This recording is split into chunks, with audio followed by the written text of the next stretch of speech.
Hi and welcome. This is Catalina, and I'm going to tell you how to teach English throughout the stories. That is a good strategy, for example, to use with children, also with grown people. But we have to take into account different techniques or different strategies to use this tool. So, storytelling. The use of storytelling in second language classroom creates a good learning environment and provides meaningful and comprehensive input. Throughout stories, the language acquisition device is activated and it is easy for children to include the language elements from the data provided by the story. In this case, we can use, for example, drones, we can use amazing things that they can see and they can also remember because of the good times that they spend reading these stories and paying attention to these stories and the images that they can find in the story. Language learners can benefit from storytelling because stories help people, or in this case help children, to develop the ability to understand the spoken language and engage in thinking skills. Throughout the stories, the learners become aware of cultural values, difference from theirs, sharpen their memory, and develop the ability to predict and infer. Telling stories provides the opportunities for students to speak the foreign language creatively. Integrate information, also knowledge they learn from the sources, and become more confident in the ability to express themselves spontaneously. Also, in this strategy, I would like to say that it's important to use reading aloud with partners, also to make some to present their opinion, to talk about what about they think, they feel about the story, and they can help them to develop creativity, to develop also speaking, reading, and other abilities with reading. This technique can help also students to improve reading abilities and love for reading. Also, they can help them with vocabulary, to improve vocabulary, because they can learn a lot of words in more if we use, for example, techniques or strategies that something like funny, something that they are going to remember.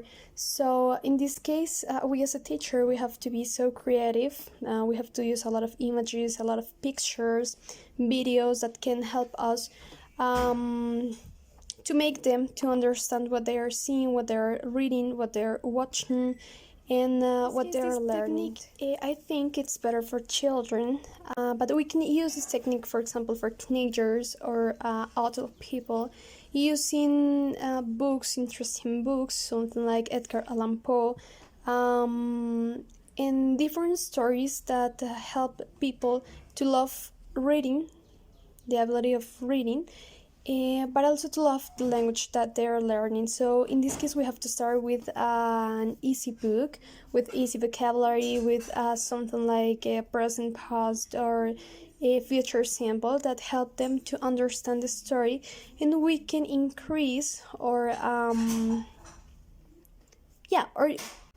give them another level, another kind of level, and help them to learn the language by this way. So that's why I think that this is really interesting, because you can understand, you can apply what you're reading in your real life, using this vocabulary with things that you do in your so another advantage routine that we have with learning English throughout the stories is, for example, story reading.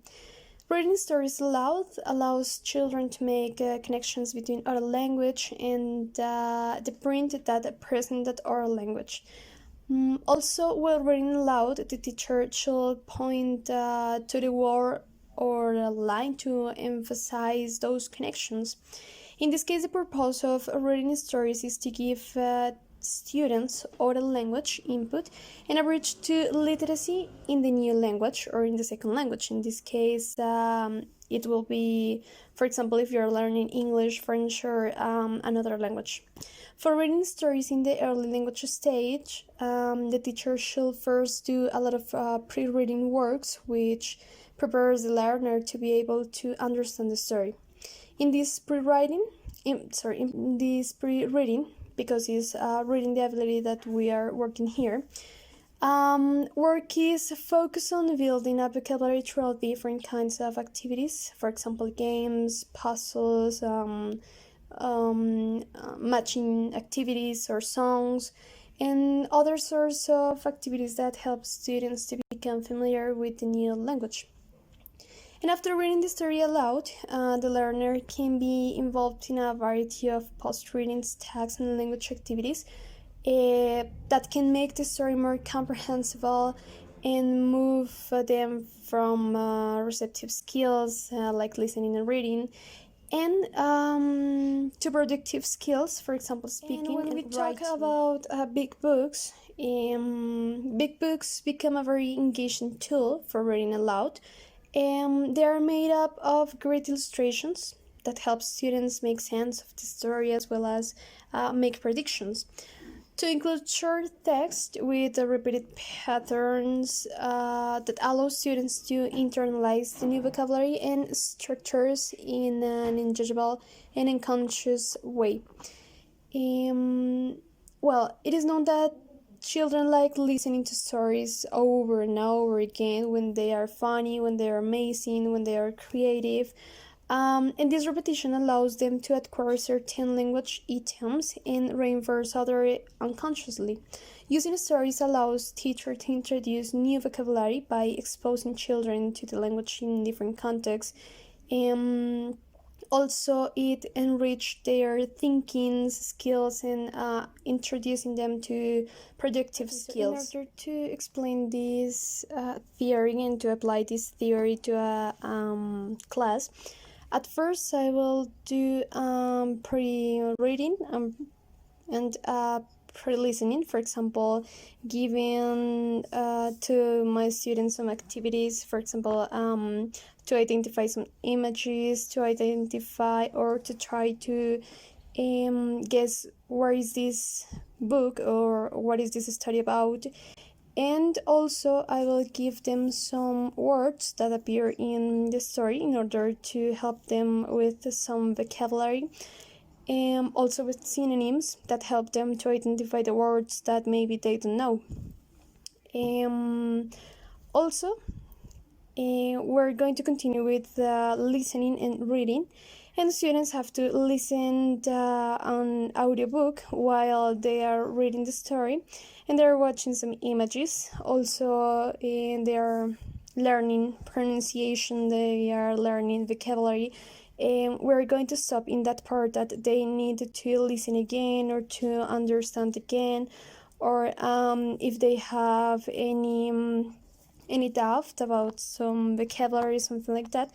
So we can stop and listen again. And when we finish this story, I would like to give them some activities. For example, make a drawing taking into account what you understood about this book, what was the best part for you, or something like that, to help them to remember what it's about this story. And also I will finish with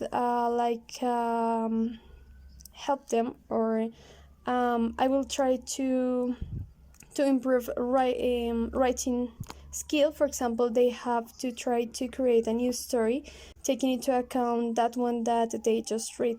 So they will have to use this story and change the end of the story, or make the second part of the book or something like that, that help them to remember the activity, to remember images that they saw, and also to remember what it was about and continue a new story. So that will be the activity that I will do in my classroom, using books like a tool to learn English. Hi and welcome. This is Catalina, and I'm going to tell you how to teach English throughout the stories. That is a good strategy, for example, to use with children, also with grown